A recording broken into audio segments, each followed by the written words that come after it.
Saudações, Dux e Duquesas Tricolores. Aqui quem fala é Duque Tricolor. Para mais um O Que Eu Não Falei do jogo entre Fluminense e Sampaio Corrêa, né? Sampaio Corrêa e Fluminense, na verdade, da história. Eu vou ter que colocar Fluminense e Sampaio Corrêa porque realmente venderam o mando, então o mando de campo foi do Fluminense.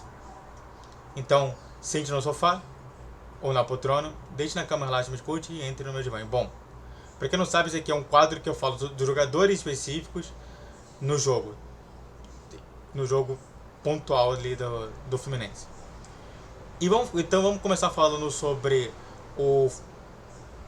dois jogadores que realmente entraram no segundo tempo e deram uma outra dinâmica. A gente vê que o Fluminense pode ter uma outra dinâmica com esses jogadores, que é o Alexander e o Cauã Elias.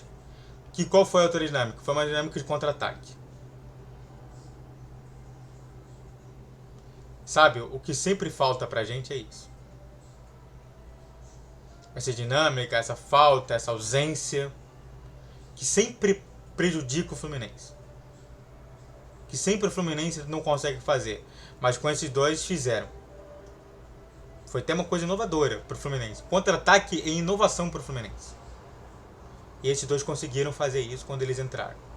Então, a gente vê essa diferença e, claro, esses dois que também tiveram na festa, mas que depois se comportaram, melhoraram a sua atitude, as suas ações e foram perdoados. Então, eu gostei, tá?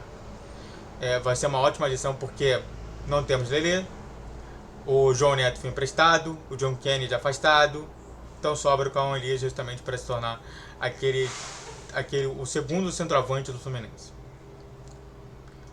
Eu também quero destacar também os dois jogadores da zaga, o Felipe Andrade e o Antônio Carlos, diferente as atitudes de dois. Antônio Carlos me parece que não vai ser bem definido aqui no Fluminense. Me parece que ele não vai saber jogar muito bem o que o Fluminense pede, que é um Fluminense mais ativo, com jogadores de defesa mais agressivos no ataque, e me parece que isso daí não aconteceu. Sabe, pra você ser um jogador de zaga do Fluminense, você precisa, obrigatoriamente, ser um jogador mais ativo e proativo dentro do Fluminense. E me parece que o Antônio Carlos, nem o Antônio Carlos, até mesmo o próprio Manuel, que as pessoas novamente, não sei porque não reclamam da continuação dele no Fluminense, me parece que eles são adaptados a isso.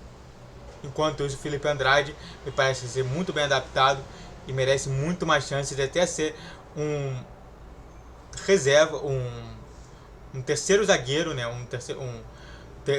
Ser até um titular ou até mesmo um zagueiro ao lado do Felipe Melo, para se tornar uma boa dupla, até mesmo com o próprio Thiago Silva, que também seria interessante. Então a gente vê essa diferença. Uma outra ponta ali que a gente vai falar sobre o John Kennedy, né? Sobre a situação, né? Talvez ele entrasse no campo e fizesse alguma coisa. E aí a gente vê justamente assim a diferença de pensamento. Enquanto o John Kennedy diversas vezes não era o cara que queria finalizar, mas era o cara que queria passar, era um cara que realmente não tinha tanta coisa, você pega o Cauã Elias, que eu falei pra você, que deu uma dinâmica diferente os dois, tanto o Alexander quanto o Cauã Elias, como eu falei pra vocês. O John Kennedy é o cara que realmente, ele também é bastante egoísta no estilo de futebol dele, mas ele sabe ser altruísta, ele sabe realmente tocar a bola. Isso falta. É por isso que eu quero também comparar o Cauã Elias com o John Kennedy. Pra mim o John Kennedy ele tem mais uma coisinha a mais que o Cauã Elias não tem. Mas isso daí é muito desenvolvimento de jogo e de continuação desse jogo nos profissionais. E é por isso que o Cauã Elias, diversas vezes eu falo que ele tem que participar bem desse elenco do Fluminense. Antes de a gente falar mais sobre esse assunto, se inscreva no canal, faça o treino pra você que é curte, comente e compartilhe, redes sociais de inscrição de vídeo, vídeo dia 10, 12 e 20 horas, Pix na tela e vamos continuar falando mais sobre esse tema. E claro, só pra falar pra vocês, YouTube Live, hein? Voltou, hein? Ontem teve, mesmo que ontem fosse sexta, ontem teve, porque quinta-feira não teve. Então todos os dias, exceto sexta-feira às 6, 7 horas da noite, então fique atento. Vamos lá. Outros jogadores que realmente jogaram fora de sua posição, e eu vejo até com bons olhos, foi justamente o Marquinhos, sendo um ala direito, na verdade, da história, não foi nenhum... Eles colocam como lateral direito, mas na verdade foi mais um ala direito, porque o Fluminense começou a administrar com 3 zagueiros, deixando justamente tanto o Diogo Barbosa quanto o Marquinhos atacando, então foi interessante isso. Então eu quero falar muito mais sobre o Marquinhos e também sobre o Renato Augusto. Renato Augusto, que realmente eu não gosto muito dele nessa posição de falso centroavante. Eu achei interessante a situação de tentar realmente empurrar o time adversário, mas as melhores jogadas dele foram justamente quando ele estava armando o time. Foi justamente quando ele não estava sendo aquele 9. E que quem estava sendo aquele 9 era o David Terãs. Então, a gente vê essa diferença. A gente vê como que o jogador, às vezes, ele não consegue se adaptar ao que Diniz pede. E é isso que eu espero que o Fluminense e que o próprio Fernando Diniz entenda sobre isso. Por fim, eu já falei 2. Falta mais 2 e mais 1. Tá.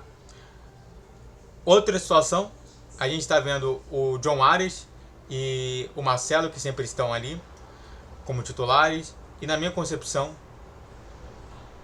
muito pela queda de rendimento de ambos os jogadores. O Marcelo, que realmente parece que está muito fora do ritmo de jogo. O John Ares, que antes fazia aquela jogada de penetração e agora não faz. Eu acho que deveria se pensar em uma mudança e uma saída um pouco do John Ares, até mesmo para ele entender que, você tá fazendo algumas coisas erradas. Eu não estou reclamando que o John Ares está ruim, mas eu acho que ele está precisando um banco ali. E eu acredito que até mesmo o David Terãs pode fazer essa função do John Ares. Por fim, eu vou falar sobre o Terãs um pouquinho também sobre o Diniz, né? O Terãs que meteu o gol, então foi ele que meteu o gol, não foi o Lima. Eu coloquei o Lima ali por conta de meter o gol, mas foi o Terãs. Primeiro gol do Terãs no Fluminense, aliás. Mas eu espero que realmente ele se transforme nesse bom jogador, porque ele é a nossa maior contratação, uma contratação mais cara, e espero que ele realmente possa funcionar como a contratação mais cara do Fluminense. E Diniz, muito a se pensar.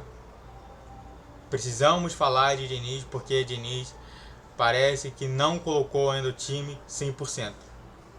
E isso me preocupa. Dito isso, muito obrigado a todos que assistiram. Eu fico por aqui. Se inscreva no canal. Faça o triplo C que é curte, comente e compartilhe. Redes sociais na descrição desse vídeo. Vídeo todo dia às 10, 12 e 20 horas. Fixe na tela para não dar qualquer valor. E YouTube Live. Todos os dias, exceto sexta-feira, 6 ou 7 horas da noite. Mas ontem, sexta-feira, teve, tá? Então fique atento. Saudações tricolores. Até a próxima.